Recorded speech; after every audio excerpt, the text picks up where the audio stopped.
I need you to listen to me carefully, not just with your ears, but with your heart. Because what I am about to tell you is not just a story. It is something I lived, something that broke me, quietly, slowly, completely. I used to believe that betrayal was something that happened in other people's homes, not mine, not in my house, not in the life I built, with my own hands, with my own sacrifices, with my own love. But I was wrong, so wrong, that sometimes, even now, I still sit and ask myself, how did I not see it? How did I not know? How did the two people I trusted the most become the ones who destroyed me? My name doesn't matter, because this could be anyone's story. It could be your story. It could be your sister's story. It could be your mother's story. I was married for 7 years. 7 years of what I thought was love. 7 years of building something I believed would last forever. We didn't have a perfect marriage. No, let me not lie to you. No marriage is perfect. We had our arguments, our misunderstandings, our silent treatments, but we also had laughter. We had shared meals. We had late-night conversations about dreams, about the future, about growing old together. And that was enough for me, because I wasn't looking for perfection. I was looking for peace, and I thought I had found it. My husband, he wasn't the kind of man who would sweep you off your feet. He wasn't overly romantic. He didn't buy flowers every week. He didn't write love notes, but he showed up.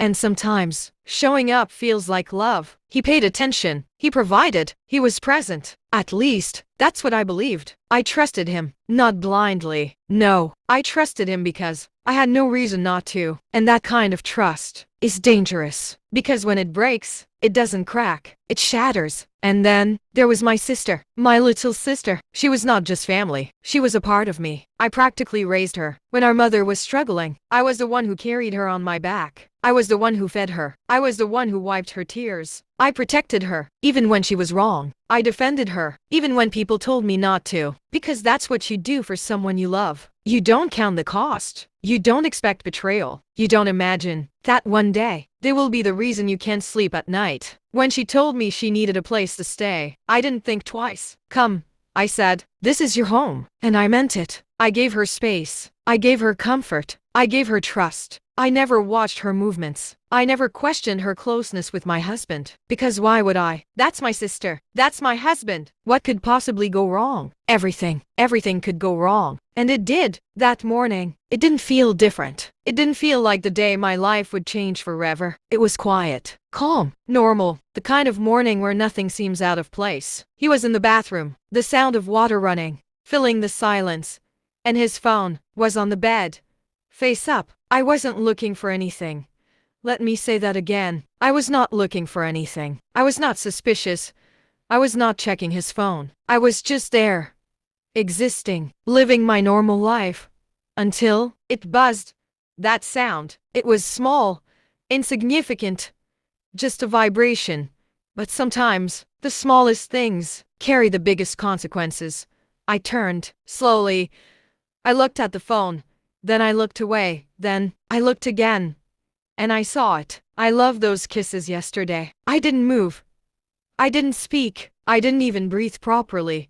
Because in that moment, my body knew something my mind was not ready to accept. Kisses? Yesterday? Yesterday? But yesterday, he told me he was at work. Yesterday, he kissed me goodbye. Yesterday, he looked me in the eyes and lied. And just like that, everything I thought I knew started falling apart. My hands became cold. My chest tightened. My thoughts were no longer in order. They were scattered, running, crashing into each other. Who is she? When did this start? How long? Why? Why? But the question that hurt the most was not who. It was, how close is she? Because betrayal, it hurts. But betrayal from someone far away is different. You can fight it. You can reject it. You can walk away. But betrayal from someone close? Someone inside your home? Someone who eats your food, sleeps under your roof, laughs with you, calls you family. That kind of betrayal doesn't just hurt. It destroys. I don't remember standing up. I don't remember thinking it through. I don't remember making a plan. But somehow, my body moved. My hand reached for his phone.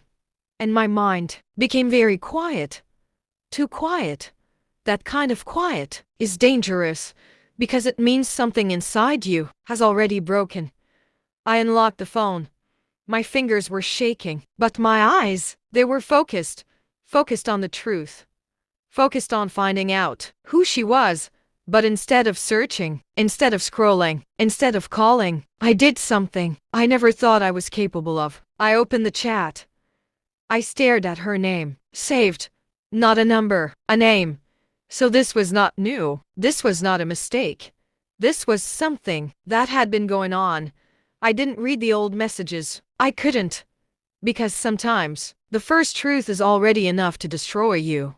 Anything more would finish you completely. So instead, I typed, "My wife is not at home. You can come over." My thumb hovered over the send button. For a moment, I hesitated, because deep down, a small part of me was still hoping that I was wrong. That maybe, just maybe, there was an explanation. But I pressed send, and in that moment, I crossed a line. There was no going back. It didn't take long.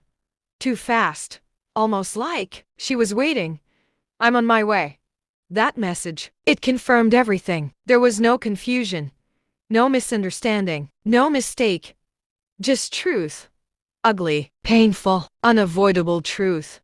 And suddenly, I wasn't shaking anymore. The fear changed. It became something else. Something colder, something sharper. I sat down, slowly, like someone who had just received news that their life would never be the same again. Because that's exactly what it was. A death, not of a person, but of trust, of love, of everything I believed in. The shower was still running, water hitting the tiles, like nothing had changed, like the world was still normal. But inside me, everything had shifted. Everything. Waiting is torture, not the loud kind, not the kind that screams, but the quiet kind. The kind that sits with you and forces you to feel everything. Every second stretched, every tick of time, louder than the last. I looked at the door, then at the phone, then at the bathroom. He was still inside, unaware, unbothered, living in a reality that was about to shatter. And me? I was sitting there, holding the truth in my hands, waiting for it to walk through my door. My mind wouldn't stop. Who is she? Do I know her? Have I seen her before?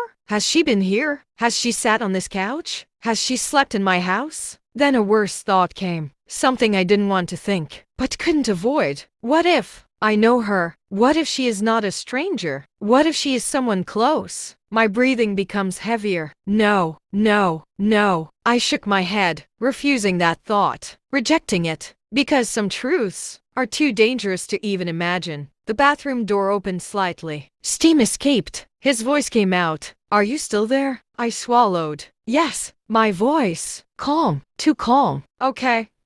I'll be out soon." Door closes again. And just like that, he went back to his normal life, while mine was already ending. I stood up again, walked slowly to the window, looked outside. Every car that passed made my heart jump.